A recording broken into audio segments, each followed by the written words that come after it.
স্ত্রীশ হয়ে চলতে ভালো লাগে, খারাপ কাজ ভালো লাগে, মনে রাখবেন আপনার কলবটা নাপাক হয়ে গেছে, আপনার কলব আর সুস্থ কলব নাই। আল্লাহ রাসূল বলছেন এই ব্যক্তিকে যার কলবটা খারাপ হয়ে গেল ওই মানুষটাও খারাপ হয়ে গেল, যার কলব ভালো ওই মানুষটাও ভালো, যার কলব ধ্বংস হয়েছে, যার কলবটা খারাপ হয়েছে, যার কলব ভালো কাজ ভালো লাগে না, যার কলব দিয়ে যার ভালো কাজে চলতে পারে না, এই মানুষটার কলবই খারাপ, এই মানুষটাও খারাপ। সবাই বলি নাউযুবিল্লাহ। যদি দেখেন মাদ্রাসায় সন্তানকে পড়াইতে ভালো লাগে না, আদরের সন্তানটারে শুধু ডাক্তার ইঞ্জিনিয়ার পড়াইতে ভালো লাগে, শুধু আমার সাংবাদিক বানাইতে ভালো লাগে, শুধু শুধু ডাক্তার বানাইতে ভালো লাগে, বড় অফিসার বানাইতে ভালো লাগে, শুধু দুনিয়াবি বড় বড় কিছু বানাইতে ভালো লাগে, অথচ কোরআনের শিক্ষায় শিক্ষিত করতে ভালো লাগে না।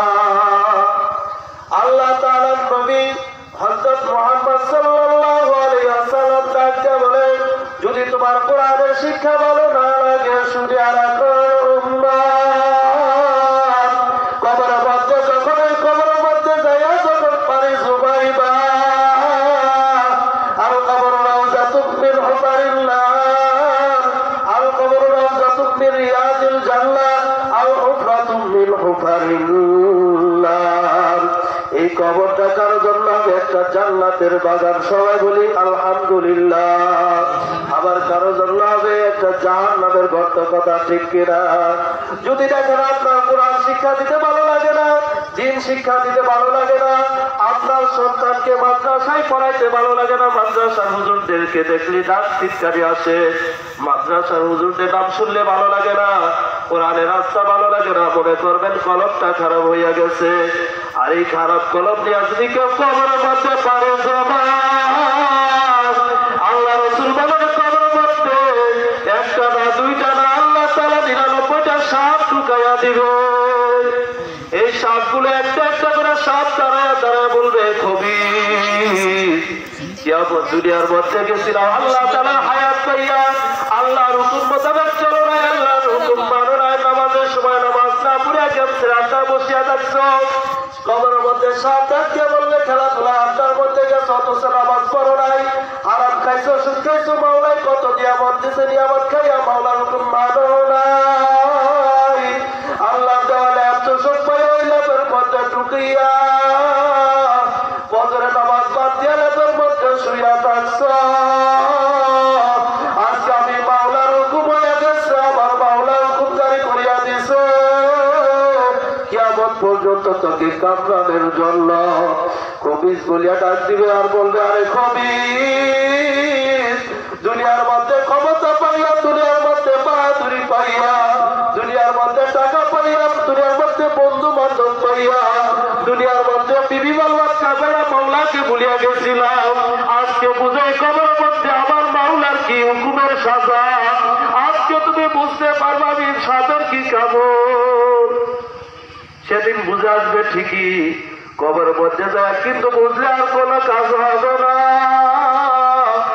আল্লাহ রাসূল সাল্লাল্লাহু আলাইহি ওয়াসাল্লাম ডাক দিয়া বলে, ও আমার উম্মতরা, যদি কবরের মধ্যে এসে কেউ ঠকে বসো, দুনিয়াতে যাইয়া কিন্তু আবার জিতবার আর আশা নাই।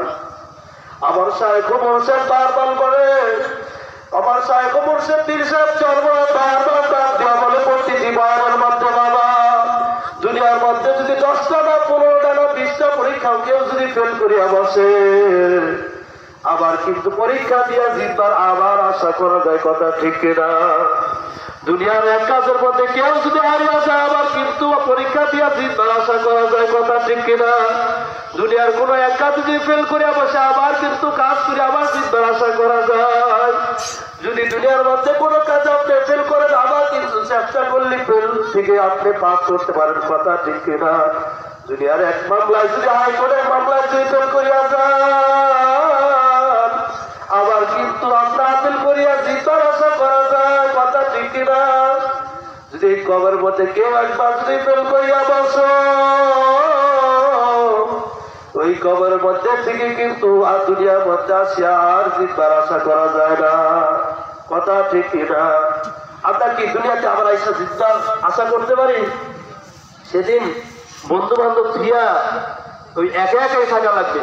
যে বন্ধুর মহব্বতে পড়িয়া আজকে গেমসের আড্ডায় বসে থাকো, যে বন্ধুর আড্ডায় পড়ে আজকে নামাজকে বাদ দাও, যে হারামে মজা পাই আজকে সুদ খাইতেছে, ঘুষ খাইতে আছো, যে বিবি বাল বাচ্চার আরাম আয়াসে পড়িয়া বিবি বাল বাচ্চার সাথে সময় দিচ্ছ, আল্লাহর ওলির সহমতে যে সময় দিচ্ছ না, দুনিয়ার যে টাকা পয়সা পাইয়া আরাম আয়াসের মধ্যে চলছো, আল্লাহ রাস্তায় দাম খয়রাত করছো না, মনে রাখো কি আমাদের ময়দানে বুঝে আসবে, কবরে যাওয়ার পরে বুঝে আসবে।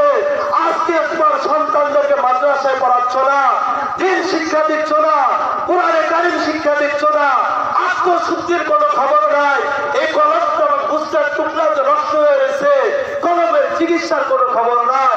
বুঝে আসবে কবরে যাওয়ার পরে, বুঝে আসবে হাসর ময়দানে, বুঝে আসবে কুলসিরাতের জায়গায়। আজকে আপনারা বুঝতেছে না, সেদিন বুঝে আসবে, সেদিন বুঝে কোনো কাজ হবে না। কথা ঠিক কিনা? নোয়াখালীর এক ব্যক্তি, নোয়াখালীর এক আল্লাহ পাকের বান্দাকে আমাদের এক ভাই হাতে পায়ে ধরছে, ভাই আপনি গাঁজা খাওয়া ছাইরা দেন, আসেন নামাজে যাই, অনেক জায়গায় আল্লাহর এক আল্লাহর ওলি আসবে, আসেন বয়ানে যায়। আল্লাহ পাকের বান্দা যায় না, আমার দাওয়াত দিছে সে দাওয়াত গ্রহণ করে না, আমার দাওয়াত দিছে সে দাওয়াত গ্রহণ করে না।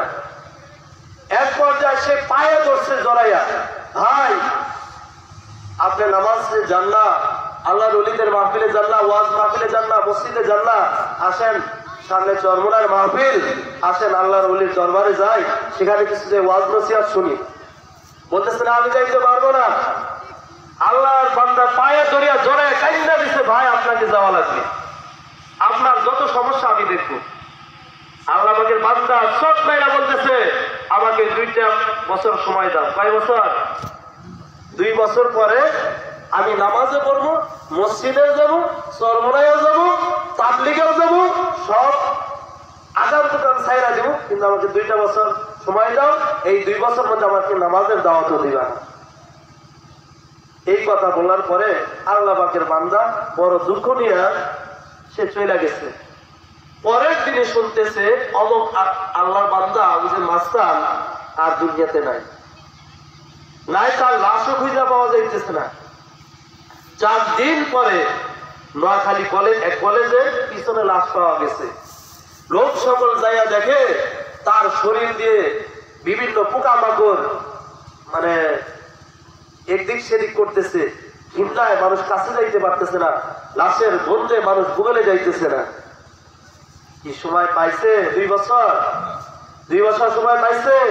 এই চাষকলের সামনে যারা বসে আছো, যারা আজকে দুনিয়ার মধ্যে দুনিয়ার ভালোবাসায় করে, দুনিয়ার বীর ভালো বাচ্চা বন্ধু বান্ধব মহব্বতে করে তাদের দিকে সময় দিচ্ছ, ভাই এই আর সময় পাবা না।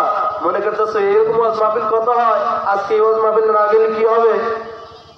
মনে করতেছো হয়তো এমন হইতে পারে এই ওয়াজ মাহফিল আজকে শেষ।